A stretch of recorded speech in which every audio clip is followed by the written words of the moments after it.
What's up, everyone? This is Kyle from Wax Museum, and as you can see here, I'm not in my usual recording spot. I am actually in my hotel here at the Dallas Card Show. So I just finished my first full day at the show, although I did get in yesterday for a little bit of early access. I did not buy a single card in the early access, and I'll talk more about that in my overall show recap.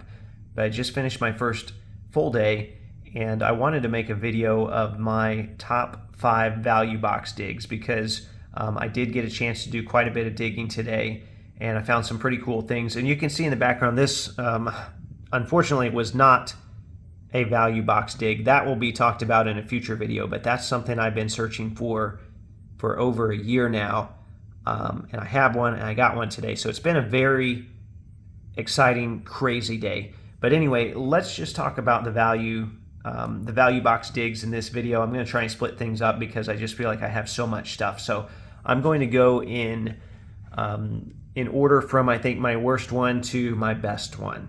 So we're going to go top 5. So this first one is a card that you've actually seen me talk about on this channel before. It's an Ime Udoka autograph.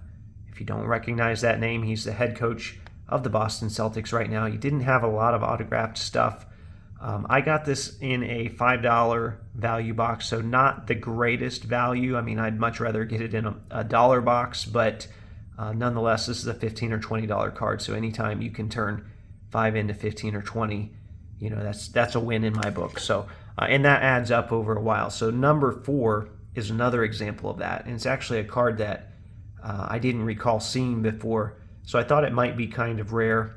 And I got this in an 8-card lot that cost me $25. So it was a little over $3 per card. And there was some good stuff in there too, like a Chauncey Billups glass auto, some finals relics. But this is the card that I want to show you that was in there. It's a Jay Bilas autograph, and you might recognize him more so from ESPN than his time at Duke. I don't know, it just depends on how old you are. But it's a Jay Bilas autograph. So like I said, I didn't even look up comps when I added that to my stack. I just figured it was something that I hadn't seen before. It's something that would stick out to people. So that sells for probably between 15 and 20 from the eBay searches I've been able to do. My reception's not great here, but it looks like 15 to 20. So once again, taking it from 3 to 15, 5xing that, you can't go wrong with that. All right, now they get better from this point forward here. So this was a dollar box dig, and once again, you see a player here, Longzz, that you've seen on the channel before, the first Chinese player to play in the NBA. His stuff sells really well.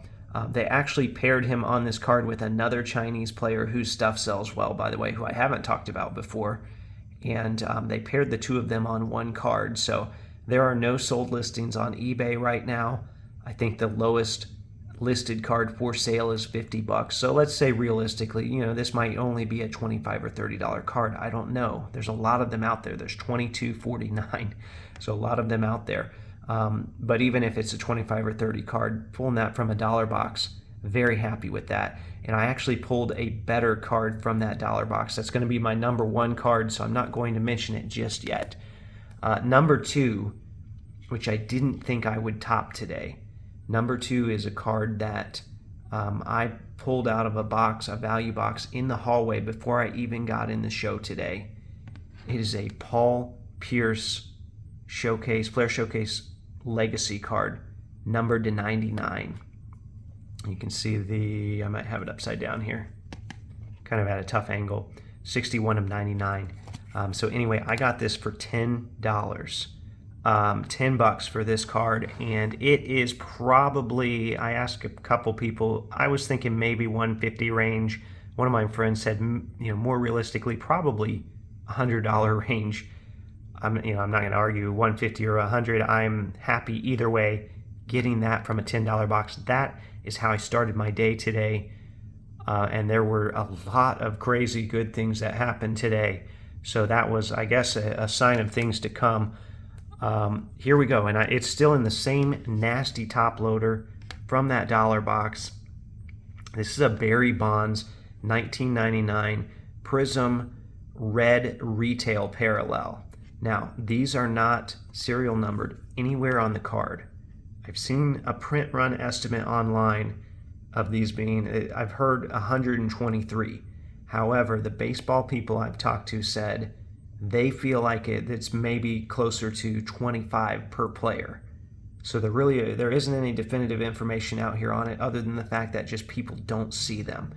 I talked to my good friend Dan, that's a Jeter collector, and he basically said outside of Derek Jeter and outside of Ken Griffey Jr., Barry Bonds is probably the best card in this set, so the best player that I could have found.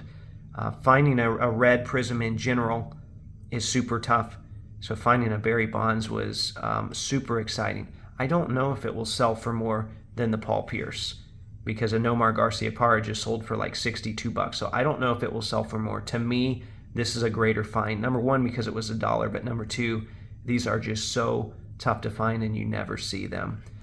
So that really stood out to me. And actually, some of this stuff, a couple of these, probably at least these two, I think I'm going to drop them off at the ComC booth tomorrow, because I'm going to take them home and send them to ComC anyway. ComC is on location. They suggested that I do that when I visited their booth today. They said, why don't you go out, dig in some value boxes, bring some stuff to us, and then just submit it here on site. I think that's an excellent idea. I'm going to do that. So anyway, those are my top 5 value box finds from my first full day here at the show. I'm going to have another video. You see that rustle in the background once again. And some other crazy stuff. I bought a piece of memorabilia as well from the 50s. So you're going to want to stay tuned to the channel. I'm going to show you that stuff. As always, there are new episodes of the podcast that come out every Thursday. And thanks for watching.